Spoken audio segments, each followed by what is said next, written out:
പ്രിയപ്പെട്ട കുട്ടികളെ, ഇന്ന് നമ്മൾ പഠിക്കാൻ പോകുന്നത് 7 types of unit cell. Unit സെല്ലിൻ്റെ 7 വിഭാഗങ്ങളെക്കുറിച്ചാണ്. നമ്മൾ കഴിഞ്ഞ ക്ലാസ്സിൽ പഠിച്ചിട്ടുണ്ട്. Unit cell, it is the smallest repeating unit of a crystal which when repeated in 3 axes it forms the entire crystal. അഥവാ ഒരു ക്രിസ്റ്റലിൻ്റെ ഏറ്റവും ചെറിയ ആവർത്തന യൂണിറ്റിനെയാണ് യൂണിറ്റ് സെൽ എന്ന് പറയുന്നത്. അതുപോലെ നമ്മൾ പഠിച്ചു, ഒരു യൂണിറ്റ് സെല്ലിന് 6 അളവുകളുണ്ട്, 6 പാരാമീറ്റേഴ്സ്. അത് എഡ്ജ് ലെങ്ത്തുകൾ, ABC എന്നറിയപ്പെടുന്ന 3 എഡ്ജ് ലെങ്ത്തുകളും ആൽഫ, ബീറ്റ, ഗാമ എന്നറിയപ്പെടുന്ന 3 ആംഗിളുകളുമാണ്. കഴിഞ്ഞ ക്ലാസ്സിൽ നമ്മൾ പഠിച്ചിരുന്നു യൂണിറ്റ് സെല്ലുകൾ body centred, face centred, simple, ഇങ്ങനെ 3 വിഭാഗം യൂണിറ്റ് സെല്ലുകളുണ്ട്. എന്തടിസ്ഥാനത്തിലായിരുന്നു നമ്മൾ അങ്ങനെ ക്ലാസിഫൈ ചെയ്തത്? പാർട്ടിക്കിൾസ് എവിടെയാണ് സ്ഥിതി ചെയ്യുന്നത് അതിനെ അടിസ്ഥാനമാക്കിയാണ് യൂണിറ്റ് സെല്ലുകളെ simple, body centred, face centred, end centred അങ്ങനെ നമ്മൾ ക്ലാസിഫൈ ചെയ്തത്. നമ്മൾ ഇന്ന് ക്ലാസിഫൈ ചെയ്യുന്നത് വേറെ അടിസ്ഥാനത്തിലാണ്. അതാ ബേസ്ഡ് ഓൺ ഷേപ്പിൻ്റെ, ഒരു യൂണിറ്റ് സെല്ലിൻ്റെ ഷേപ്പിനെ അടിസ്ഥാനമാക്കിയാണ് യൂണിറ്റ് സെല്ലുകളെ 7 വിഭാഗമാക്കി തിരിച്ചിരിക്കുന്നത്. ഒരു യൂണിറ്റ് സെല്ല് അതിൻ്റെ ഷേപ്പ് എങ്ങനെയാണ് മാറുന്നത്? Shape of A unit cell changes when it's edge length changes and it's angles changes.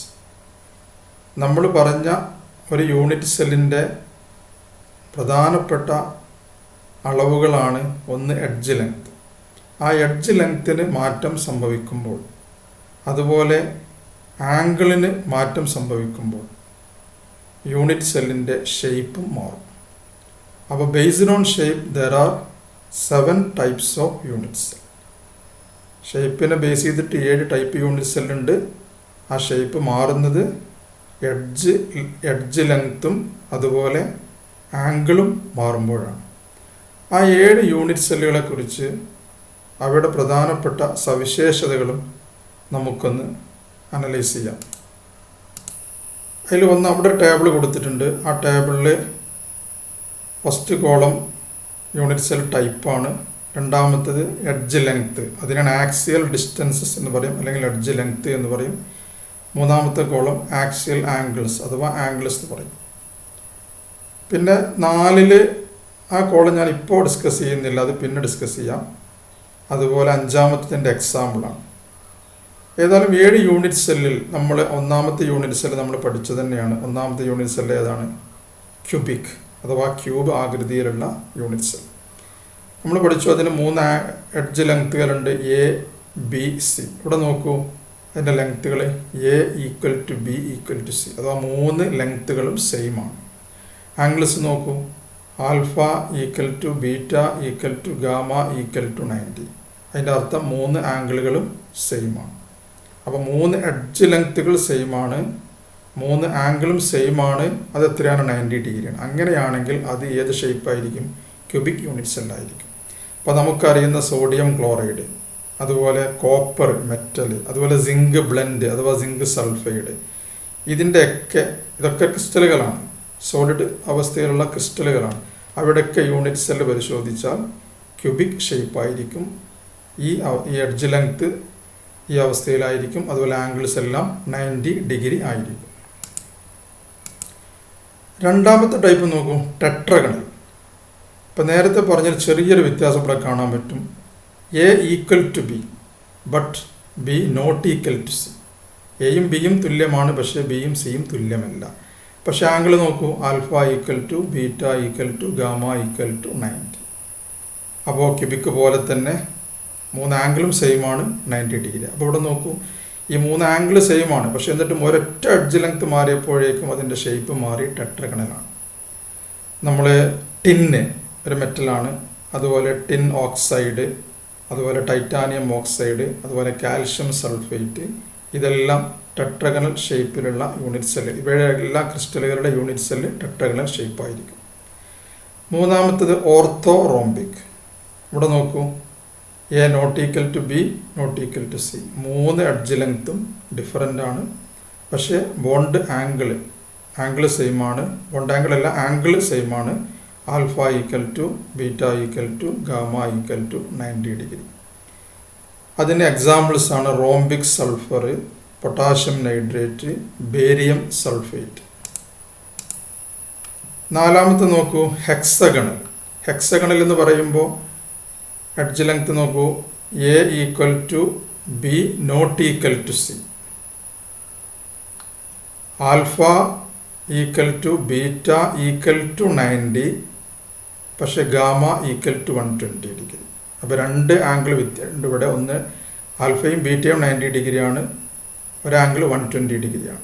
അതിന് എക്സാമ്പിളാണ് സിങ്ക് ഓക്സൈഡ്, കാഡ്മിയം സൾഫൈഡ്, അതുപോലെ നമുക്ക് പരിചയമുള്ള ഗ്രാഫൈറ്റ്. അഞ്ചാമത്തത് ട്രയഗണൽ, അല്ലെങ്കിൽ അതിൻ്റെ വേറൊരു പേരാണ് rhombohedral. Edge length A equal to B equal to C. ഇവിടെ നോക്കൂ, alpha equal to beta equal to gamma. അപ്പോൾ ആൽഫയും ബീറ്റയും സെയിം ആണ്, പക്ഷെ ഗാമ നോട്ട് ഈക്വൽ ടു 90 അല്ല. അതിനുദാഹരണം നമ്മൾ കാൽഷ്യം കാർബണേറ്റ്, അതുപോലെ മെർക്കുറിക് സൾഫൈഡ്, അതിൻ്റെ വേറൊരു പേരാണ് സിനബാർ. അതുപോലെ ആറാമത്തത് മോണോക്ലിനിക്.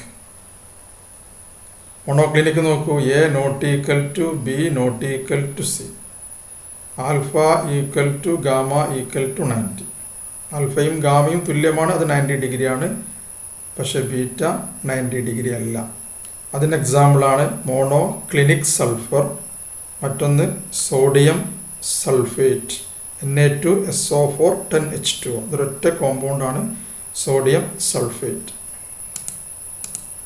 അതുപോലെ ഏഴാമത്തെ യൂണിറ്റ് സെല്ലാണ് ട്രൈക്ലിനിക്. നോക്കൂ, A not equal to B not equal to C, alpha not equal to beta not equal to gamma not equal to 90. ഇത് നമ്മൾ ആദ്യം പറഞ്ഞ ക്യൂബിൻ്റെ നേരെ ഓപ്പോസിറ്റാണ്. Cube a equal to B equal to c ആണ്, alpha equal to beta equal to gamma equal to 90 ആണ്. പക്ഷെ ഇവിടെ നോക്കുമ്പോൾ നേരെ അതിൻ്റെ opposite. Potassium dichromate K2Cr2O7, H3BO3 boric acid, അതുപോലെ നമ്മൾ തുരിശി എന്നറിയപ്പെടുന്ന കോപ്പർ സൾഫേറ്റ്. അപ്പോൾ ഇതെല്ലാം ഇതിന് എക്സാമ്പിളാണ്. അപ്പോൾ നിങ്ങൾ ശ്രദ്ധിച്ച് കാണും, ഓരോ യൂണിറ്റ് സെല്ലിൻ്റെയും ഷേപ്പ് തീരുമാനിക്കുന്നത് അതിൻ്റെ എഡ്ജ് ലെങ്ത്തുകളും അതിൻ്റെ ആംഗിളുകളുമാണ്. ആ എഡ്ജ് ലെങ്ത്തും ആംഗിളുകളും മാറുന്നതിനനുസരിച്ച് ഷേപ്പ് മാറും. ആ ഷേപ്പ് മാറുമ്പോൾ അതിന് വേറെ പേരുകൾ വരും. അതാണ് ഈ 7 ടൈപ്പ് യൂണിറ്റ് സെൽ. അപ്പോൾ ആ 7 ടൈപ്പ് യൂണിറ്റ് സെല്ലുകളെ നമുക്ക് പെട്ടെന്ന് ഓർക്കാൻ വേണ്ടി ഈ ഒരു വാക്ക് നമ്മൾ മനസ്സിൽ സൂക്ഷിച്ചാൽ മതി, ക്യൂട്ട് മദർ. ഇതിൽ ക്യൂട്ട് മദറിലെ സി എന്ന് പറയുന്നത് ക്യൂബിക്കിനെയാണ്, ക്യൂബിക് യൂണിറ്റ് സെൽ. അവിടെ യു നമുക്ക് ആവശ്യമില്ല. ടി സൂചിപ്പിക്കുന്നത് ടെട്രഗണൽ, അതുപോലെ ഇ നമുക്ക് ആവശ്യമില്ല. എം സൂചിപ്പിക്കുന്നത് മോണോക്ലിനിക്, ഒ സൂചിപ്പിക്കുന്നത് ഓർത്തോറോംബിക്, ടി സൂചിപ്പിക്കുന്നത് ട്രൈക്ലിനിക്, എച്ച് സൂചിപ്പിക്കുന്നത് ഹെക്സഗണൽ, അതുപോലെ ഇ നമുക്ക് ആവശ്യമില്ല. ആർ സൂചിപ്പിക്കുന്നത് റോംബോഹെഡ്രൽ. അപ്പോൾ ക്യൂട്ട് മദർ എന്ന വാക്കിൽ ഈ 7 ടൈപ്പ് യൂണിറ്റ് സെല്ലും അടങ്ങിയിരിക്കുന്നു. അപ്പോൾ യൂണിറ്റ് സെല്ലുകളെ നമുക്ക് 2 രൂപത്തിൽ ക്ലാസിഫൈ ചെയ്യാം. ഒന്ന്, അവയുടെ പാർട്ടിക്കിൾസ് എവിടെയാണ് ഒക്കുപ്പൈ ചെയ്തിരിക്കുന്നത് അതിനെ ബേസ് ചെയ്തിട്ട് simple unit cell, body centred unit cell, face centred unit cell, end centred unit cell. മറ്റൊന്ന്, അതിലെ എഡ്ജ് ലെങ്ത്തും അതുപോലെ ആംഗിളും മാറുന്നതിനനുസരിച്ച് അതിൻ്റെ മാറ്റത്തിനനുസരിച്ച് 7 വിഭാഗമാക്കി തിരിച്ചിട്ടുണ്ട്. അത് cubic, tetragonal, monoclinic, orthorhombic, triclinic, hexagonal, rhombohedral. ഇവിടെ പരീക്ഷയ്ക്ക് പലപ്പോഴും ചോദിക്കാറുള്ളത്, ഇപ്പോൾ ഒരു ഉദാഹരണം ഞാൻ പറയാം. A equal to B equal to C, alpha equal to beta equal to gamma equal to 90. അങ്ങനെ പറഞ്ഞതിന് ശേഷം ഇത് ഏത് ടൈപ്പ് യൂണിറ്റ് സെല്ലാണ്? അപ്പോൾ നമുക്ക് പറയാം ക്യൂബിക്കാണ്. അതുപോലെ ചോദിക്കുക A not equal to B not equal to C, alpha not equal to beta not equal to gamma not equal to 90, which type of unit cell? Triclinic. അപ്പോൾ ഈ എഡ്ജ് ലെങ്ത്തും ആംഗിളും ഓരോന്നിൻ്റെയും നമ്മൾ ബൈ ഹാർട്ട് പഠിക്കണം എന്നാണ് അതുകൊണ്ട് ഉദ്ദേശിക്കുന്നത്. പിന്നെ ഓരോന്നിനും മിനിമം ഒരു എക്സാമ്പിളെങ്കിലും അറിഞ്ഞിരിക്കണം. ഇപ്പം നമ്മൾ പറഞ്ഞ ആ 7 ടൈപ്പ് യൂണിറ്റ് സെല്ലുകളുടെ ഷേപ്പാണ് ഈ കാണിച്ചിരിക്കുന്നത്. ഷേപ്പ് വരക്കാനൊന്നും ചോദിക്കാറില്ല. മാക്സിമം ചോദിക്കാറുള്ളത് ക്യൂബിക് യൂണിറ്റ് സെല്ലിൻ്റെ പ്രിമിറ്റീവ് ക്യൂബിക് യൂണിറ്റ് സെല്ല് വരക്കാൻ പറയാറുണ്ട്. അതുപോലെ body centred cubic unit cell വരക്കാൻ പറയാറുണ്ട്. അതുപോലെ face centred cubic unit cell വരക്കാൻ പറയാറുണ്ട്. അത് മാത്രമേ വരക്കാൻ പറയാറുള്ളൂ. ഏതായാലും ഇതൊന്ന് മനസ്സിലാക്കുക. ഇതാണ് 7 ഷേപ്പ്. ക്യൂബിക്ക്, ഇത് ടെട്രഗണൽ, ഇത് ഓർത്തോറോംബിക്, ഇത് മോണോക്ലിനിക്, ഇത് ഹെക്സഗണൽ, ഇത് റോംബോഹൈഡ്രൽ, ഇത് ട്രൈക്ലിനിക്. അപ്പോൾ 7 ടൈപ്പ് യൂണിറ്റ് സെല്ലുകളാണ് ഉള്ളത്. ഇനി മറ്റൊരു ടേമാണ് ബ്രവൈസ് ലാറ്റിസസ്. എന്താണ് ഇതുകൊണ്ട് ഉദ്ദേശിക്കുന്നത്? ഇവിടെ നോക്കൂ, ഈ ആദ്യത്തെ 3 പിക്ചർ നോക്കൂ. ഇത് 3ഉം ക്യൂബിക് യൂണിറ്റ് സെല്ലാണ്. ഒരു ക്യൂബിക് യൂണിറ്റ് സെല്ലിൻ്റെ സാധ്യമായ 3 ടൈപ്പ് യൂണിറ്റ് സെല്ലാണുള്ളത്. ഏതൊക്കെയാണ്? പ്രിമിറ്റീവ് യൂണിറ്റ് സെല്ലും, ബോഡി സെൻറ്റേഡ് യൂണിറ്റ് സെല്ലും, ഫേസ് സെൻറ്റേഡ് യൂണിറ്റ് സെല്ലും. അപ്പോൾ നമ്മൾ നേരത്തെ പറഞ്ഞിട്ടുണ്ട് 7 ടൈപ്പ് യൂണിറ്റ് സെല്ലുണ്ട്. ആ 7 ടൈപ്പ് യൂണിറ്റ് സെല്ലിലെ ഒരു വിഭാഗമാണ് ക്യൂബിക് യൂണിറ്റ് സെൽ. ആ ക്യൂബിക് യൂണിറ്റ് സെല്ലിന് ആകെ 3 ടൈപ്പാണ് പോസിബിൾ: സിമ്പിളും, ബോഡി സെൻറ്റേഡും, ഫേസ് സെൻറ്റേഡും. ഇവിടെ ഈ 2 പിക്ചർ നോക്കൂ. ഇത് കാണിച്ചിരുന്നത് ടെട്രഗണൽ ഷേപ്പുള്ള യൂണിറ്റ് സെല്ലാണ്. Tetragonal shape. അപ്പോൾ ഈ ടെട്രഗണലിന് ആകെ 2 പോസിബിൾ ഉള്ളൂ: പ്രിമിറ്റീവും ബോഡി സെൻറ്റേഡും. അപ്പോൾ ടോട്ടൽ ഇപ്പോൾ എത്രണ്ണായി? ക്യൂബിന് 3 ആയി. അതുപോലെ ടെട്രഗണലിന് 3 + 2 5. ഇവിടെ നോക്കൂ 4 പിക്ചർ. ഈ 4ഉം എന്തിനാണ് സൂചിപ്പിക്കുന്നത്? ഓർത്തോറോംബിക്. നമ്മൾ വേറൊരു ടൈപ്പ് യൂണിറ്റ് സെല്ല് പറഞ്ഞു, ഓർത്തോറോംബിക്. ഓർത്തോറോംബിക്കിന് 4 ടൈപ്പ് യൂണിറ്റ് സെല്ല് പോസിബിളാണ്: primitive, end centred, body centred, face centered.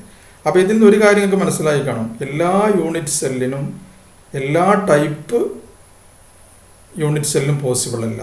ചിലതിന് നമ്മൾ പഠിച്ച 4ഉം പോസിബിളാണ്. പ്രിമിറ്റീവ് പോസിബിളാണ്, എൻഡ് സെൻറ്റേഡ് പോസിബിളാണ്, ബോഡി സെൻറ്റേഡ് പോസിബിളാണ്, ഫേസ് സെൻറ്റേഡ് പോസിബിൾ. അങ്ങനെ 4ഉം വരുന്നത് ഏതാണ്? ഓർത്തോറോംബിക്. ക്യൂബിക്കിന് 3 വരുന്നുള്ളൂ. അതുപോലെ ടെട്രഗണലിന് 2 വരുന്നുള്ളൂ. ഈ 2 പിക്ചർ നോക്കൂ. ഇത് മോണോക്ലിനിക്കാണ് കൊടുത്തിരിക്കുന്നത്. Monoclinic unit sella. മോണോക്ലിനിക്ക് ഇവിടെ നോക്കൂ, കോർണറിൽ മാത്രമേ ഉള്ളൂ. അപ്പോൾ ഇത് ഏതായിരിക്കും? പ്രിമിറ്റീവാണ്. ഇവിടെ നോക്കൂ, കോർണറിലും 2 ഓപ്പോസിറ്റ് ഫേസിലും. അപ്പോൾ ഇത് ഏതായിരിക്കും? End centred. അപ്പോൾ അതിൻ്റെ അർത്ഥം മോണോക്ലിനിക് യൂണിറ്റ് സെല്ലിന് 2 ടൈപ്പ് യൂണിറ്റ് സെല്ലേ പോസിബിൾ ഉള്ളൂ. ഈ പിക്ചർ നോക്കൂ. ഇത് ഹെക്സഗണൽ യൂണിറ്റ് സെല്ലാണ് കൊടുത്തിരിക്കുന്നത്. ഹെക്സഗണൽ ആകെ ഒരൊറ്റ ടൈപ്പേ പോസിബിൾ ഉള്ളൂ. അതേതാണ്? 8 കോർണറിൽ വരുമ്പോൾ അതേതായിരിക്കും? പ്രിമിറ്റീവാണ്. അതുപോലെ അടുത്തത് നോക്കൂ, റോംബോഹൈഡ്രലാണ്. ഇത് 2 ഒരേ ഷേപ്പ് അല്ലല്ലോ, ഷേപ്പ് വ്യത്യാസമുണ്ട്. കാരണം അത് എന്തുകൊണ്ടാണ്? എഡ്ജ് ലെങ്ത്തും ആംഗിളൊക്കെ വ്യത്യാസമുള്ളത് കൊണ്ടാണ്. റോംബോഹൈഡ്രൽ നോക്കൂ, 8 കോർണറിൽ പാർട്ടിക്കിൾസ് വരുന്ന ടൈപ്പ് മാത്രമേ പോസിബിൾ ഉള്ളൂ. അതേതാണ്? പ്രിമിറ്റീവ് അല്ലെങ്കിൽ സിമ്പിൾ യൂണിറ്റ് സെല്ല്. അതിന് മറ്റൊന്ന് നമ്മൾ പഠിച്ച ടൈപ്പ് യൂണിറ്റ് സെല്ലായിരുന്നു ട്രൈക്ലിനിക്. ഈ ട്രൈക്ലിനിക്കിൽ നോക്കൂ, അതിലും മറ്റൊന്നേ പോസിബിൾ ഉള്ളൂ: 8 കോർണറുകൾ. അപ്പോൾ ഇതിൽ നിന്ന് വളരെ വ്യക്തമാണ് ഓരോ യൂണിറ്റ് സെല്ലിനും പോസിബിളായ വെറൈറ്റി, മറ്റു വെറൈറ്റികൾ എന്ന് പറയുന്ന വ്യത്യാസമുണ്ട്. ട്രൈക്ലിനിക്കിന് 1 ഉള്ളൂ, റോംബോഹൈഡ്രലിന് 1 ഉള്ളൂ, ക്യൂബിന് 3 ഉണ്ട്. അങ്ങനെ ഓരോന്നിനും ഡിഫറൻ്റാണ്. അത് മൊത്തം നമ്മൾ കൂട്ടിയാൽ കിട്ടുന്ന എണ്ണം എന്ന് പറയുന്നത് 14 എണ്ണം ഉണ്ടായിരിക്കും. 14 എണ്ണം.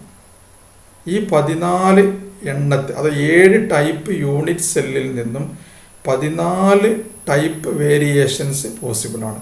അപ്പോൾ ഈ 7 ടൈപ്പ് യൂണിറ്റ് സെല്ലുകളുടെ 14 വേരിയേഷൻസിനെ ഒന്നിച്ച് വിളിക്കുന്ന പേരാണ് ബ്രവൈസ് ലാറ്റിസസ്.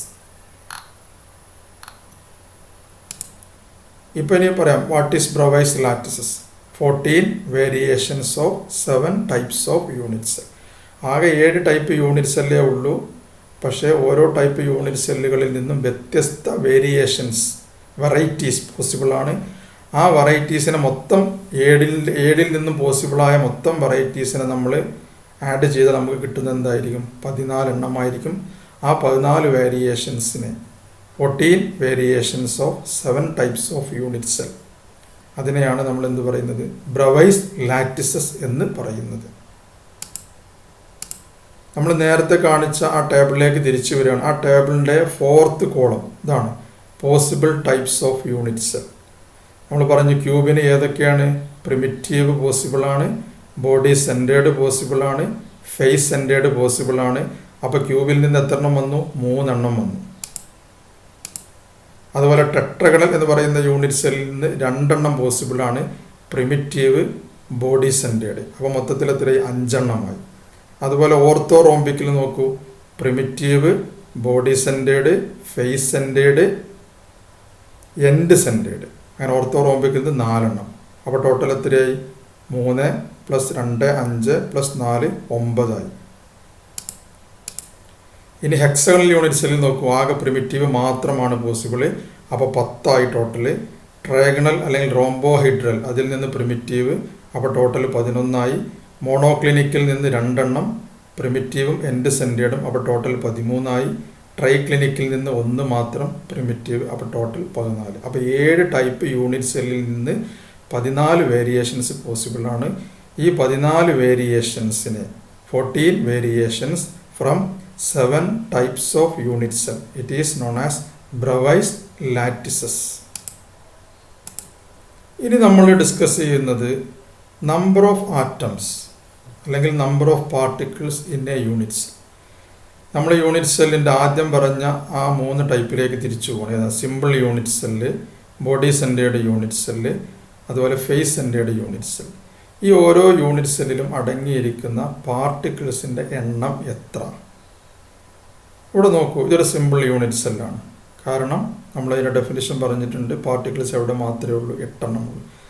അപ്പോൾ പൊതുവെ കുട്ടികൾ പറയും ഒരു സിമ്പിൾ യൂണിറ്റ് സെല്ലിലെ പാർട്ടിക്കിൾസിൻ്റെ എണ്ണം എത്ര എന്ന് ചോദിച്ചാൽ ഉടനെ അവർ പറയും 8 കോർണർ ഉണ്ട്, 8 കോർണറിലും 8 പാർട്ടിക്കിൾസ് ഉണ്ട്, അതുകൊണ്ട് തന്നെ പാർട്ടിക്കിൾസിൻ്റെ എണ്ണം 1 പക്ഷെ നമ്മൾ മനസ്സിലാക്കേണ്ട ഒരു കാര്യം, ഒരു സെല്ലിൽ നിന്ന് ഒരിക്കലും ഒരു ഓർഗാനിസം ഉണ്ടാവില്ല. സെല്ലുകൾ ഒരുപാട് കൂടിച്ചേരുമ്പോഴാണ് ഓർഗാനിസം ആകുന്നത്.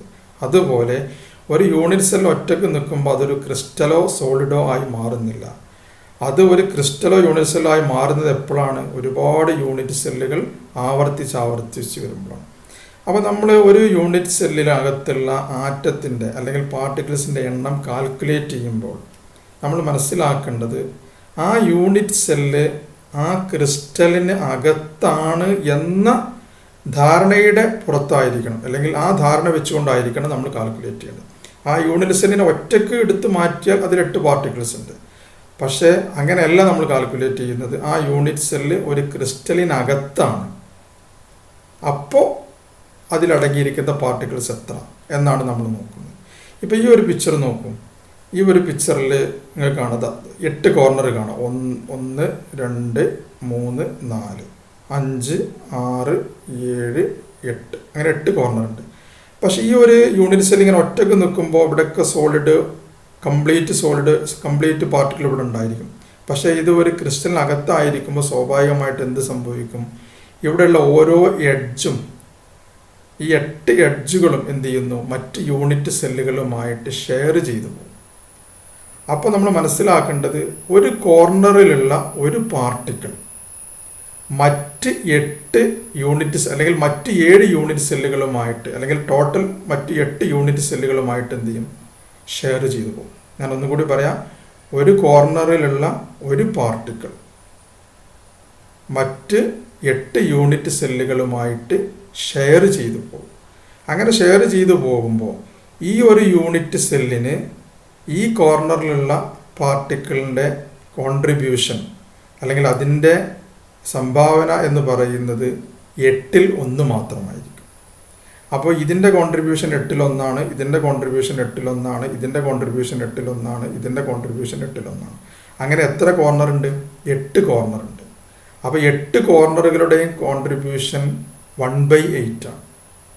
അപ്പോൾ നമുക്ക് പറയാൻ പറ്റും ഒരു പ്രിമിറ്റീവ് യൂണിറ്റ് സെല്ലിലെ പാർട്ടിക്കിൾസിൻ്റെ എണ്ണം എന്ന് പറയുന്നത് total number of atoms is equal to 1. അതെങ്ങനെയാണ് കിട്ടിയത്? Contribution of each particle at 8 corners to unit cell. Contribution of each particle at 8 corner, 8 കോർണറുകളിലും ഉള്ള ഈ പാർട്ടിക്കിളുകളുടെ കോൺട്രിബ്യൂഷൻ. ആർക്കുള്ള കോൺട്രിബ്യൂഷൻ?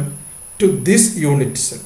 ആ യൂണിറ്റ് സെല്ലിനോട്, ആ യൂണിറ്റ് സെല്ലിലേക്ക്, അഥവാ ഈ ഒരു യൂണിറ്റ് സെല്ലിലേക്ക് ഈ ഓരോ കോർണറിലുമുള്ള പാർട്ടിക്കിളിൻ്റെ കോൺട്രിബ്യൂഷൻ എന്ന് പറയുന്നത് എത്രയാണ്? 1/8 ആണ്. അപ്പോൾ 8 പാർട്ടിക്കിൾ ഉള്ളത് കൊണ്ട് 8 × 1/8 ഈസ് ഈക്വൽ ടു 1. ക്ലിയർ ആയി എന്ന് വിചാരിക്കുന്നു. രണ്ടാമത്തത് body centred units. Body centred എന്ന് പറയുമ്പോൾ എന്താ വ്യത്യാസമുള്ളത്? 8 കോർണറുകളിൽ പാർട്ടിക്കിൾ ഉണ്ട്. അതിന് പുറമെ ഈ ഒരു യൂണിറ്റ് സെല്ലിൻ്റെ അകത്ത് ഒരു പാർട്ടിക്കിൾ ഉണ്ട്. ഇപ്പോൾ ഇവിടെ നോക്കുക, 8 കോർണർ, 1 2 3 4 5 6 7, പിന്നെ ഒരു പാർട്ടിക്കിൾ അപ്പുറത്താണ്, നമുക്ക് കാണാൻ കഴിയില്ല. അതിൻ്റെ മധ്യഭാഗത്ത് ഇതൊരു പാർട്ടിക്കിൾ ഉണ്ട്. ഈ മധ്യഭാഗത്തുള്ള ഈ പാർട്ടിക്കിളിനെ അതിനെ കട്ട് ചെയ്തിട്ടൊന്നും കാണുന്നില്ല. അതിൻ്റെ അർത്ഥം എന്താ? അത് മറ്റു യൂണിറ്റ് സെല്ലുകളുമായിട്ട് എന്ത് ചെയ്യുന്നില്ല? ഷെയർ ചെയ്യുന്നില്ല. അഥവാ ഈ ഒരു സെൻട്രലുള്ള ഈ പാർട്ടിക്കിൾ ഒരിക്കലും മറ്റ് യൂണിറ്റ് സെല്ലുകളുമായിട്ട് എന്ത് ചെയ്യില്ല? ഷെയർ ചെയ്യില്ല. അപ്പോൾ ഒരു ബോഡി സെൻറ്റേർഡ് യൂണിറ്റ് സെല്ലിലെ പാർട്ടിക്കിൾസിൻ്റെ എണ്ണം, ടോട്ടൽ എണ്ണം എത്രയാണ്? 2 ആണ്. ഈ 2 വരുന്നത് എങ്ങനെയാണ്? നേരത്തെ നമ്മൾ പറഞ്ഞ അതേപോലെ തന്നെ കോർണറുകളിലുള്ള പാർട്ടിക്കിളുകൾ 1/8 ഷെയറിംഗ് ആണ്, 1/8 കോൺട്രിബ്യൂഷനാണ് നടത്തുന്നത്. അപ്പോൾ 8 × 1/8. കോർണറിലുള്ള ഓരോ പാർട്ടിക്കിളിൻ്റെയും കോൺട്രിബ്യൂഷൻ എന്ന് പറയുന്നത് 8 × 1/8 ആണ്. Contribution of 1 particle at the centre. Centre എന്ന് പറഞ്ഞാൽ ഈ യൂണിറ്റ് സെല്ലിൻ്റെ സെൻറ്ററിലുള്ള പാർട്ടിക്കിളിൻ്റെ കോൺട്രിബ്യൂഷൻ ഈസ് ഈക്വൽ ടു 1. അത് ഷെയർ ചെയ്ത് പോകുന്നില്ല. കാരണം എന്താ? അപ്പോൾ നമ്മുടെ ഒരു ചോക്ക് ബോക്സ്, ആ ചോക്ക് ബോക്സിനകത്ത് അതൊരു യൂണിറ്റ് സെല്ലായിട്ട് പരിഗണിക്കാം. അതിനകത്തൊരു പാർട്ടിക്കിൾ ഉണ്ടെന്ന് വിചാരിക്കുക. അതിൻ്റെ 8 കോർണറിലും പാർട്ടിക്കിൾ, പക്ഷേ അകത്തുള്ള പാർട്ടിക്കിൾ ഒരിക്കലും എന്ത് ചെയ്യില്ല?